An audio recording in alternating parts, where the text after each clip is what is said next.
Welcome, beautiful souls. I have an incredible interview to share with you today.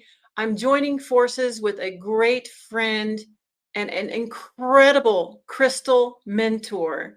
And we're going to be sharing a lot today about how to follow your genuine path, listening to your core essence, and using the power of crystals to assist in your journey from an incredible crystal expert.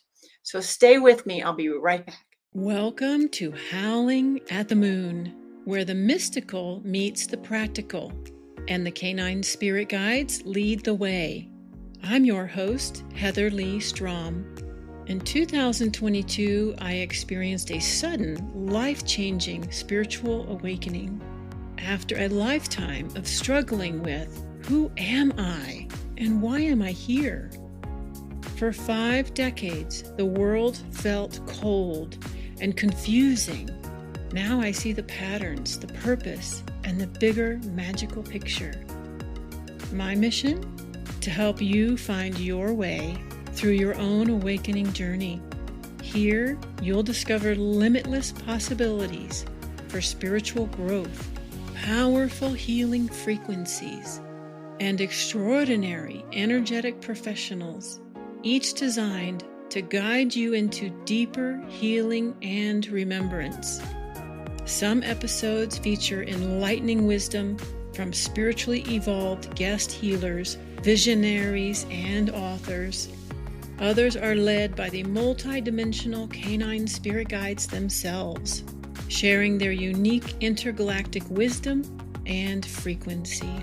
If you've been craving deeper truth, multidimensional healing, and a little cosmic magic, you've just found your pack.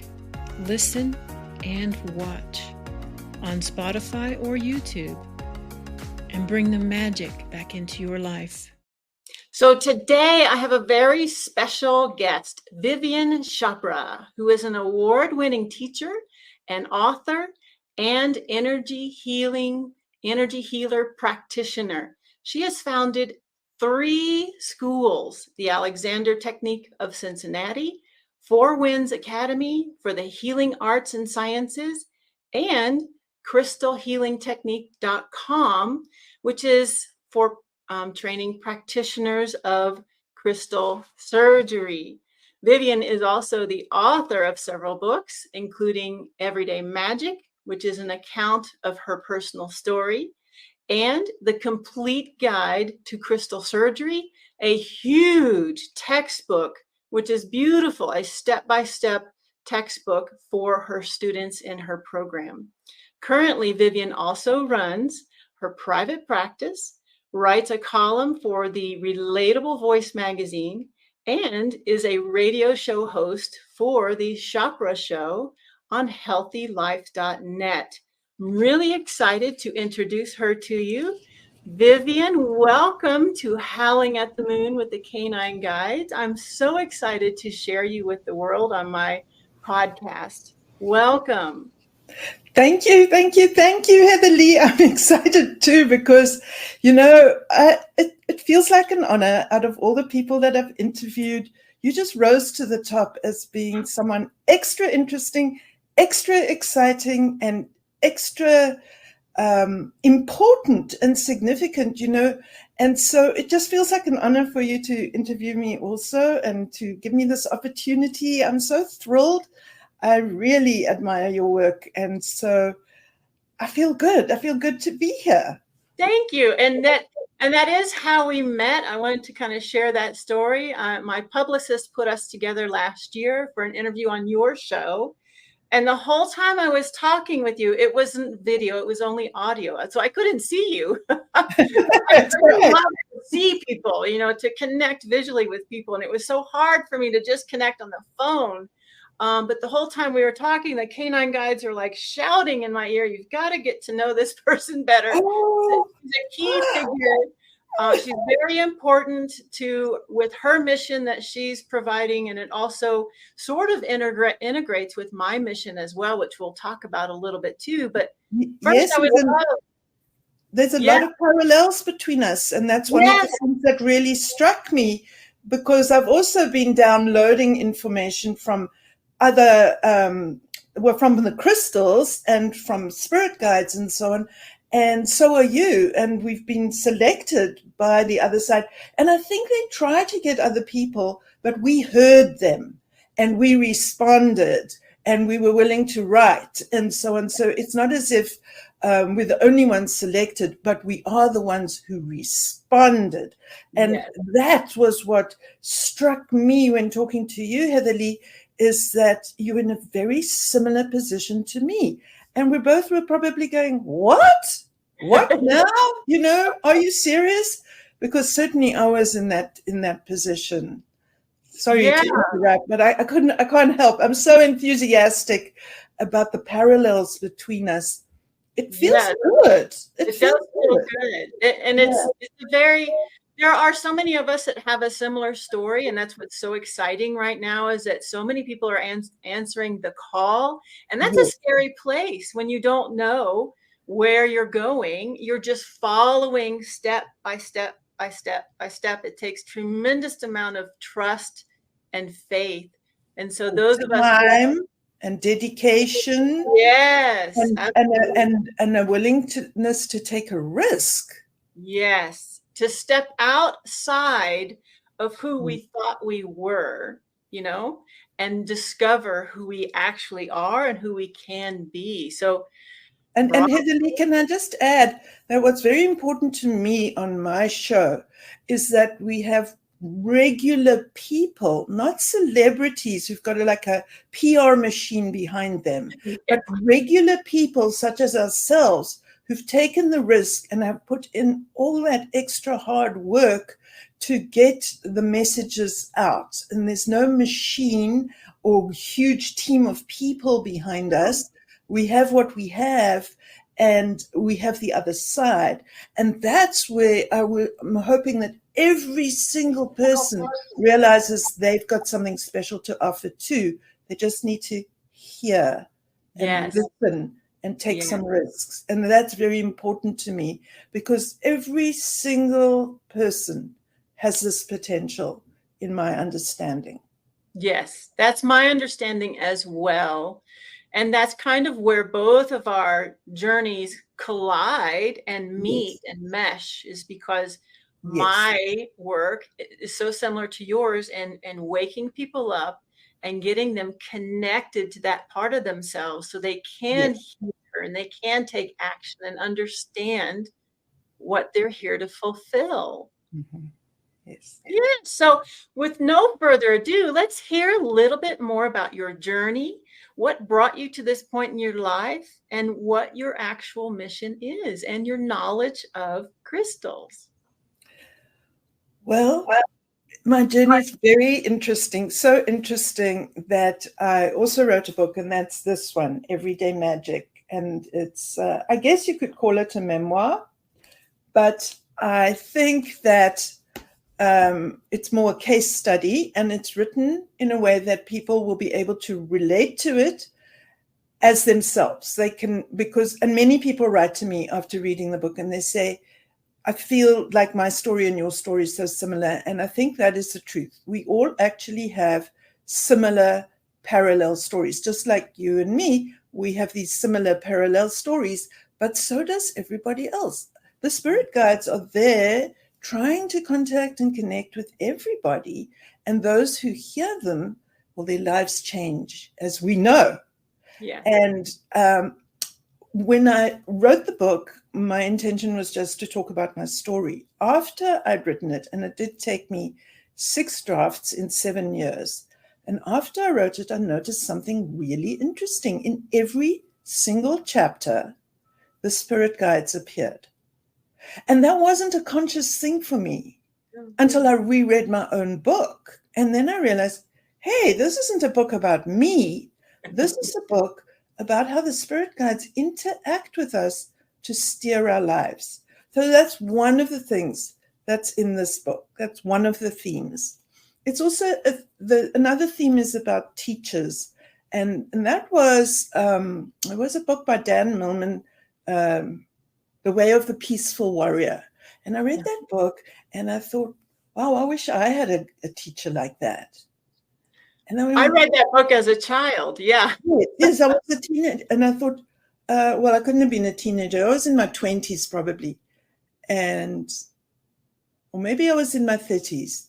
But I read the book and I thought, I wish I had a teacher like that. And then I went, no, but that is a synthesis. That's a synthesis of multiple teachers. And then later I read in the foreword that that truly was the case. And I went, I have had the most extraordinary teachers in my life. And this is a book about teachers as well. It's very similar in that regard to The Way of the Peaceful Warriors, because it shows how I got guided into these different things. So there's a little bit about that, and that's more sort of about the book. But I just had there are some amazing stories that I can't believe in the book about how I got communicated with and steered. And it was really a matter of taking some leaps of faith and just following the guidance. And the guidance came to me in various ways. There was also a book, God Speaks to Us Through Other People, and there was definitely that element where I had to hear what other people were saying to me, and there'd be a theme. And I'll give an example. We very much wanted to emigrate to the United States of America. And, it's not an easy thing to do. We weren't going to just try and run across the border or something. And it was not at all easy. And then a strange thing started to happen. I was an Alexander teacher in Cape Town. And there were only a few of us that had qualified as Alexander Technique teachers in South Africa. And I kept getting calls from Johannesburg. And after the third call, I thought, I wonder what's going on. I really wonder what's going on here. And I better make a list and take the phone numbers of these people, because the first person said, sorry, there's no Alexander teachers in Johannesburg. The second person called that same week. I said, sorry, no, there's no Alexander teachers in South Africa. Third person called and I went, I think I better be recording these names and phone numbers. Now I'm talking in the 1980s in Cape Town, South Africa. And then sure enough, the following week, I got a whole bunch more calls. And I went, there really is something going on. I need to go. I'm being called to Johannesburg. I need to go there. Now, the logistics were a nightmare. My son, Aiden, was only 18 months old. And I'm not one to go driving around in strange cities and so on. So Neil and I both went up to Johannesburg. We took Aiden with us. Our second son wasn't born yet. And it was a logistic nightmare. We had to find somewhere to stay where we could also work. And at the last minute, this whole beautiful home became available. And everything started to fall into place. And we sent our car up by rail to Johannesburg, as well as some of our Alexander Technique equipment. And we were incredibly successful. There was a group of meditation people, and they all wanted Alexander lessons because they'd heard that this would help them with a more upright spine. And that's what the Alexander Technique is, I should say. It's about retraining postural and habitual patterns. And so people wanted for meditation so that their spine can be correctly aligned for the energy to move correctly. And so then that's what appealed to them. And so that whole group of 10 people was wanting lessons. And then there were some stragglers who heard we were coming. But by the end of the week, we had a full book. I was seeing 12 people a day, and Neil was seeing 10 people a day. And the phone was ringing off the hook. This was the days before cell phones and so on, because we're talking the 1980s. Yeah. And it was actually Easter, and it was full moon. And I was staring out the window, and I went into a trance, and the clouds were drifting across the moon. It was iconic. There was the tree branch across the moon and the clouds. There wasn't an owl hooting, but it was as if there was an owl hooting. And I fell into this trance, and this whole vision came to me. I saw the city of Cincinnati in Ohio rolling out a red carpet to me. and inviting me across the ocean to go to the USA. Wow. And I went, oh, because Johannesburg is built on 7 hills and Cincinnati is built on 7 hills. Both are landlocked. There are similarities, there are parallels between those two cities. And once I was in Johannesburg, I was able to get the vision of how to get into the United States, how to get our green cards and get access to the United States of America. Wow. And so then it unfolded from there, and it was successful. And it was answering the call, because I'm telling you, Heatherleigh, everybody said, why are you going to Johannesburg? I mean, I didn't understand the concept when I was young. I mean, at that time I was young. I was in my early 30s, and I just qualified as an Alexander teacher when I turned 28 years old. And then I became very popular, and I didn't realize it, but it's what we call now trending. I was trending in the country, even though I was in Cape Town. Wow. And I was in all the magazines like Cosmopolitan and everything. It's like newspapers. Everybody was making this grand fuss, and all the celebrities were coming to me. And I was just, but I was naive and I was innocent, and I didn't really understand what was happening. But I was so busy. I was seeing 73 appointments per week. These were half-hour appointments. It was grueling. And it was like, people were saying, but why are you going to Johannesburg? Because I didn't need to go to Johannesburg to earn money. But there was a reason. And I said, I don't know. I don't know why I'm going to Johannesburg, but I'm being called there. You followed. Yeah. You listened. And I will find out when I get there why I'm supposed to go. And when I was in Johannesburg on that weekend, figured out how to get green cards and get into the United States of America. And I know, where do I live? In Cincinnati, Ohio, USA, per the vision. We followed the vision, and it all worked out. It was amazing. And how long have you been there now? 33 years. Wow. So, quite a nice number, isn't it? So 33 yes. Yeah. So I started, my very first desire was to be a teacher, and then also naturally a writer. That's sort of my natural gift, is writing. It's like my natural talent, which is really interesting to have a natural talent, because it's so different from the ones where you plod through to learn the skills and so on. So I rather like that writing is a natural talent for me, and I'm grateful for it. And then I wanted to be a teacher, but I realized I didn't want to be a teacher in institutions. I couldn't bear the thought of listening to the school bell ringing for the rest of my life. And this whole syllabus thing, being told what to do and stuff like that. So, I thought, well, whatever. And then when I was 11 years old, my teacher said to me, there's an article on clinical psychology in that magazine. It was a career magazine for children. You might want to take a look at it. And I just looked at her and I went, that's what I'm going to become, a clinical psychologist. And she just looked at me, and it was because I had this thing inside me, which I do talk about in Everyday Magic, where a bell would ring when I heard a truth. It felt like a little bell ringing inside. Yeah. And, I didn't realize it, but of course that's intuition. And I was naturally intuitive. I'm also a very logical person. So, things get hidden from you when you're kind of on the cusp of logic and intuition and those kind of faculties. Then you don't really realize, and you don't really understand what's going on with other people. But I'm right there in the middle. If you do Myers-Briggs or one of those personality tests, I'm always coming out right in the middle of all those different functions.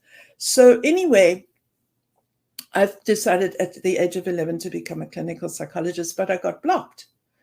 And I got blocked because there was a professor who was not a good person, and I kind of reported him. I kind of told on him, and that was a bad political move. And so I got blocked from continuing with clinical psychology. Now, he later got booted out because other people got onto the fact that he was actually, not a good egg. But but I was actually just being steered in another direction. And that was the Alexander technique. And when I was working as an Alexander teacher and seeing all those people, I had this one experience where this Greek guy, he was a martial artist, karate instructor. He came, and right after him came this beautiful young woman who was a cellist, and she was literally dressed in white like an angel. So here this big Greek martial artist guy is leaving my appointment room, and in comes this amazing young woman who's a cellist and like an angel and a fairy and, you know, all that kind of stuff, even dressed down to being dressed in white. And the energy shift, the yin-yang energy shift was so strong. And I wasn't into this, you know, new age woo-woo stuff. It was what happened. It was an experience for me. And the energy, yin-yang energy shift from the extreme yang to the extreme yin spun me around and made me dizzy so that I landed sort of flopping into the chair. And I was dizzy and I had to collect myself. And I was like, it was such a clear experience. And so that started to interest me in the energy field. And as I kind of discovered it, I discovered the intuition, and I discovered mental telepathy. I mean, I had one client lying on the table and he said, Canine Spirit Guides, The Healing Power of Man's Best Friend by Heatherleigh Strom. We've always suspected dogs are magical angels from God. In this groundbreaking book, you'll discover the specific divine gifts our canine companions really possess as they facilitate our healing, elevate our awareness, and expand our consciousness. Man's best friend has their own spirit guides, which is why they appear in our lives just when we need them most. This award-winning book, Canine Spirit Guides, The Healing Power of Man's Best Friend by Heatherleigh Strom, is available on Amazon.com and HeatherleighStrom.com. Get your copy today and begin your journey. He said, I can't really do this and relax. I started taking him through a meditation for the chakra colors. I knew a little bit about energy work and knew a little bit about the chakras, because obviously that was going to be interesting to me, but I didn't know a lot. Yeah. And I said, well, let's do a meditation through the chakra colors. I was doing a guided meditation, and I told him to think of the colors. And then I said, but not in stripes like a color palette. I said, you know, you got to let them be swirly. And he got very upset, and he glared at me and he said, are you reading my mind? And I went, ooh, because I was, but I didn't realize it. I was just seeing the pictures of what he was seeing in his mind. You know, I was so innocent about it all. And, you know, anyway, so that, you know, there's these stories. I mean, there was one guy, I was holding his head and I couldn't feel his feet. And, you know, the whole thing for an Alexander teacher is that you can literally feel through somebody else's systems. And you can feel their physical being, and you can feel what's going on with them. And, you know, so it's an excellent platform for energy healing work. And that's what I use in my private practice now. I use all three of these different things that I'm able to do, and more than that. And so I'm holding his head, and I go, why can't I feel your feet and your legs below your knees? And he says, because when I was 5 years old, they were going to amputate my legs just below the knees. And my uncle carried me out of the hospital on his back. And there came this story. And I was like, wow, how weird is that I could feel that and know that? Anyway, it kind of built up over time. And back in South Africa, I was stuck purely with the Alexander technique. But once I came here to the United States, the crystals kidnapped me. I bought crystals. I'd heard about crystal healing. I was in awe and admiration. I loved crystals. I tell the stories about that. It's all, you know, it's all here in the book. Yeah. And I was extremely attracted to crystals, and I had a few, and they were on an etagere, a shelf, with glass, and there was decor in our schoolroom, and which was also my studio for giving sessions. Nice big rooms, I always like a nice big room to work in, and the crystals called me over. And the woman on the table, she was actually the mother superior of her order. She was a nun, and she was actually the mother superior. And a crystal calls me over and says, I want to work on her. Oh. I don't know what's going on. I didn't know what was going on. I thought, what? So anyway, I pick up the crystal, and it was a crystal we bought in a junk store in a town called Neisner. It's a resort town on the Garden Route in the Cape Province. It was the Cape Province then. I don't know what it's all. I think it's still the Cape Province in South Africa. They changed some of the names in the 1990s when the ANC came in and the apartheid system ended. So, but we'd already left. We left South Africa in 1991, the end of 1991. So anyway, this crystal, it kind of dragged me around the table. You know how a dog can pull you? Well, you'll know how a dog can pull you on a lead. Well, there it was. The crystal was just like a canine spirit guide pulling me on the lead. And, and I just went over her body and I did stuff. And we were both completely silent. Now, this mother superior, this woman, she's no longer with us, but she had the most extraordinary healing capacities. We would do healing circles that she would lead, and you could feel the etheric energy form pillars, actual pillars in the room. And she could heal people of cancer and all kinds of. There were a few stories where people arrived for their surgery, and the doctor would say, "Let me check one more time before I actually cut you." And he'd go, "I don't know what happened, but it's gone." My goodness. Yeah, true stories. Anyway. She and it's a word of caution. She was not trained as a healer, and she was using her own energy, which some of the shaman do that, and it uses you up, and it is what happened to you. If you want to do healing, it's better to have skill sets that you use than to use yourself as the healing conduit, because it can be debilitating, and it can even be toxic. You do have to be careful about it. Yes. And it is one of the reasons that I started Four Winds Academy for the Healing Arts and Sciences. And how that came about was that we had the Alexander Schoolroom, and we had all the tables, and we had the space and everything. And then I got a message, in the way that we get messages, where we don't know if it's an idea of our own or if it's something that came in from outside. And I wasn't familiar with that. But boom, I was told, you must use this space 24/7, or if not 24/7, 12/7. You've got all this equipment. You need another school. And it's a school for training healers, because healing needs to become a full-on profession during the 21st century.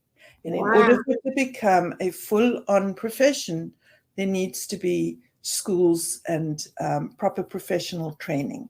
And that's why I established Four Winds Academy for the Healing Arts and Sciences. Did I need more work? No. I had a young family. I was way into martial arts, doing taekwondo. I was playing racquetball. I had a full-on busy private practice. I already had an Alexander Technique training course. So I was busy. And here comes another. Never convenient.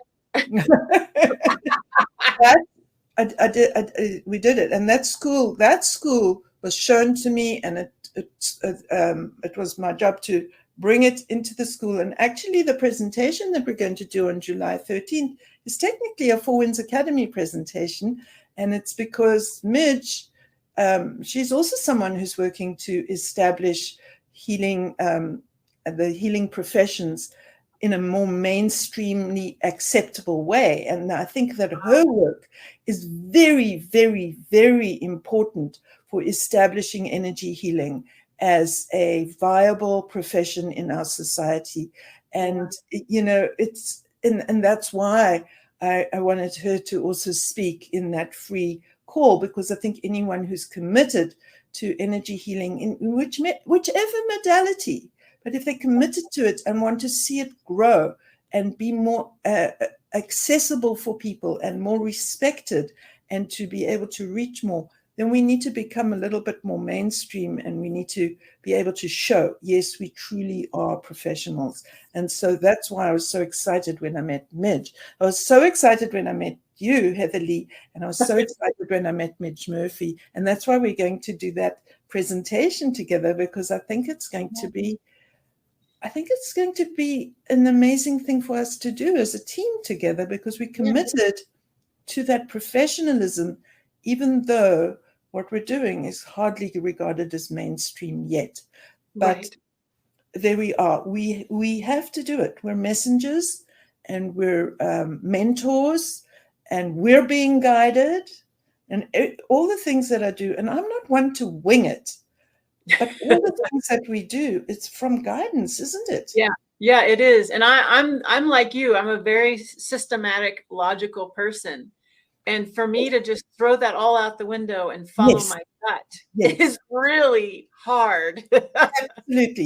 Absolutely. And that's what was so hard for me with the crystal surgery and the crystals, was it felt like I was making it up as I go along. And it's not my style. My style is to go and get a proper training, to have textbooks and so on. And so, long story short, because, what am I going to do? There's just too much to say.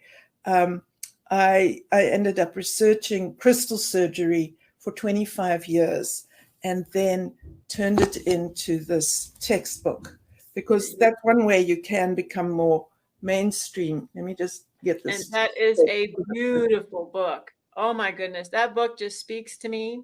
There's so much frequency coming off of that book, Vivien. It's amazing. Amazing. Thank you. It's 25 years of research and development, and then of course the writing of the book and the photography and everything. It just, it's been wonderful. And you know what? We've only got 4 copies left from this print run. Oh my goodness. It's basically, it's sold out, and we're about to reprint in paperback.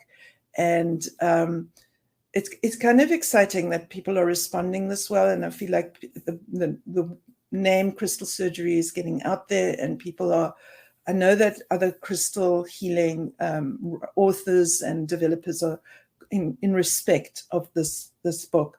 And it feels good. It feels good. But I cannot claim it as my work, because in this book, it's 100 years worth of work that it represents. I mean, there's over 100 techniques and procedures, and they're well researched and documented, and it's designed so that if you follow the procedures and the steps correctly, you'll get the same results as I do. It's not from personal gift or skill or talent. It's from technical accuracy as well as intention and what is in your heart. You can never take that out of anything we do. People want to call it placebo. It's intention and what is in your heart. Yes. It's just as important, but that must be married to technique and procedure and accuracy and respect. Yes. Respect for what is and why it is. And that's the only way we can get the changes we want. So there is a huge amount in here. And but it's a download. There's no way a human being can do that on her own. There's just no way. So between the crystals and the teamwork from the crystals and the crystals telling me what to do, the spirit guides helping me. There's some very, very powerful spirit guides that come through in yes, you do. very, very clear manner. And they used to speak to me in riddles. And then I had this amazing intuitive. She came to me. She wanted to do an exchange with me, and she dies. She's lying on my table. She says, "Why do your spirit guides talk to you in riddles?" I said, "I don't know, but make them stop, because I can't stand it." When I was establishing Four Winds Academy, I needed a name, and all they would tell me was, "The name is under your nose." Thank you, but you need to help me. And I said, "But what is the name of this academy you want me to establish?" They said, "The name is under your nose." So one day I'm standing in my kitchen and I'm looking at the mail, and there's the address. We live on Four Winds Drive. And I look out, and the name is under my nose because I'm looking at it. And I look across the road, and there's our street sign, Four Winds Drive. And I go, Four Winds Academy. And it's been a wonderful name. It's been the right name. And it's like, the name was under my nose, but why couldn't they just tell me? That's what some people don't understand about spirit guides, is that they're not always correct. They have a sense of humor, and sometimes they're not just going to hand it to you. They want you to meet them halfway and figure. And they want it to work. They want you have to show your commitment. And yes. The other thing about spirit guides, Heatherleigh, they don't understand money. I've had to give them many lectures. Or time. They don't understand time either. They don't understand time. They don't understand lecture money. So I said to them, no, this all takes money. We got this thing called money here on earth. Yeah. And so the next time, the same intuitive that had asked about the riddles, but this was about 5 years later, she said, I just got a message from the guides that I must make a donation. She did tithing. I must make my donation to the winds. And the only winds I know is Four Winds. So I complained to the spirit guides, we need money. And they ran off to that same intuitive and said, give the winds money. She got the message. And then her husband at that time, he used to send this check every month, a donation to Four Winds Academy, and he'd send it with a joke, like a Far Side joke or something like that. And it was wonderful. and then she went off to live in Sedona, and so then she wasn't in Cincinnati anymore. Oh. So there's some, once you open your mind and your heart to this guidance, there are such wonderful inspirational stories, aren't there? It's just so extraordinary. Yeah. When you can finally hear and connect. Yes. And then you have to understand how to interpret sometimes, like you just. I know, because you can go on a wild goose chase, and I've seen that with other people, but I'm really, really careful. I've got a 3-time rule. They want me to do something. Tell me 3 times. Then I know it is you. Show me, give me the signs. We contract for signs so that I can just be confirmed, because I have seen people that are highly intuitive and are connected to spirit guides. Psychology can cut across that. Fear can cut across that. And ego can cut across that. And I have seen them go on wild goose chases. And I don't want to be part of that, because I haven't got time for a wild goose. I haven't got energy. That's my story. I haven't got the time and the energy. So for me to commit time and energy to something, I need it confirmed, and I need to feel that support. Yes. If I'm not getting the support, I can't proceed. Yes. So that's always more of a sign, So it's like I said, I can't proceed without money, so the money came in. Yeah, and when you have that two-way communication, I think it's important for people to understand that we're not just in receiving mode, but we also have the capacity to ask for what we need to fulfill what we're being told to do. Yes, we're a team. We're part of a team. Huh? Yes. And then there must be a back and forth. There must be a give and take. So yeah, absolutely. Yes. Science is a big thing. And I'm an empiricist. I'm not one for, these very limited scientific experiments that yield no information. I mean, I studied a soft science, psychology, and the nonsense that they would make us research, like, children need love. It's like, dudes, can we just move to what's actually groundbreaking and important? So that's people like us, Heatherleigh, that are willing to take the risk, but we still do our research, and we are still using our logical faculties, and we still have to be grounded, and we still have to have an integrated body of knowledge that actually makes both internal and external sense. And this is why I respect your work so much, because you're clearly on that same track. Yes, I'm going to talk about something that people are going to say is woo-woo, but I am going to make it accessible because I do commit to a scientific method. And then I was studying a soft science, and they make you do research. And those are all the things that set me up and caused that the spirit guides to ask me to be the download for crystal surgery. These are all these different elements. The fact that I could be a writer, the fact that I was intuitive and willing to listen to them, the fact that I had studied the scientific method, and all those different elements showed why it would be me that would have the pleasure of doing this. But I just want to say that I've been interviewing a lot of different people, Heatherleigh, and you just inspired me so much. And I just felt like we were on parallel tracks, and I wanted my community to get to meet you because, of course, people love dogs. And I know that dogs are so important. And I have a lot of people that are animal communicators and animal do healing for animals and so on. And I want them to meet you. And that's why I wanted to have you on the call as well, because I think that your work is very significant and also very accessible. You know, the moment that we hear, oh, there's such a thing as canine spirit guides, we go, yeah, I did know that. And then you've given us the next, I don't know if it's 3 to 10, I don't know how many levels up you've taken it, but you're giving us something that we didn't have before. And that is phenomenal. It definitely is a whole new level.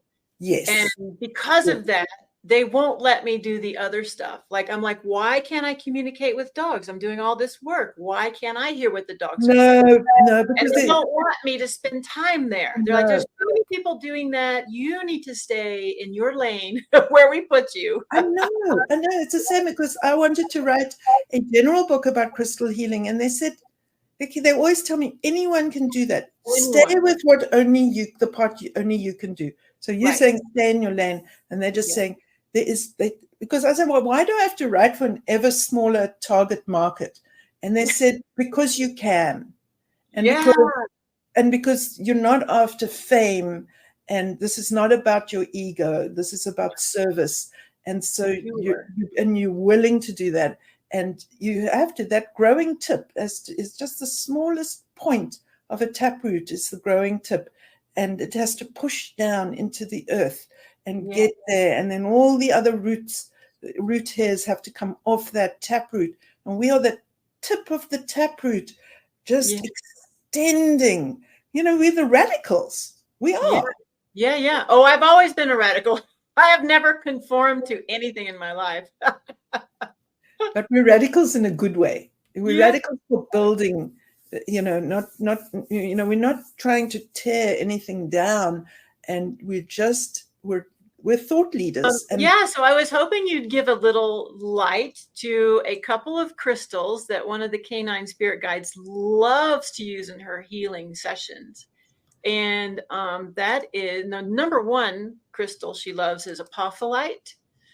And I didn't know this crystal existed. I knew nothing about it until I got on a call with you, and you kind of shared with me what the capacity of this crystal is all about.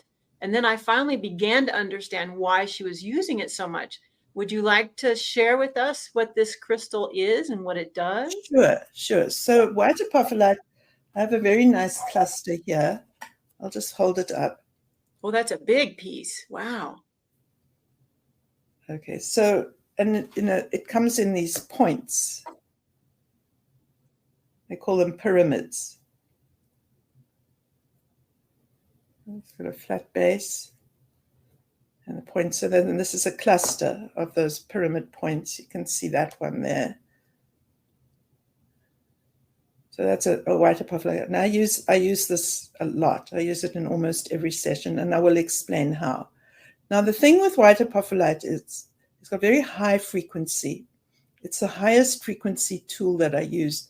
The phenakite has a higher frequency than white apophyllite, but it's too high for me. It gives me an instant headache.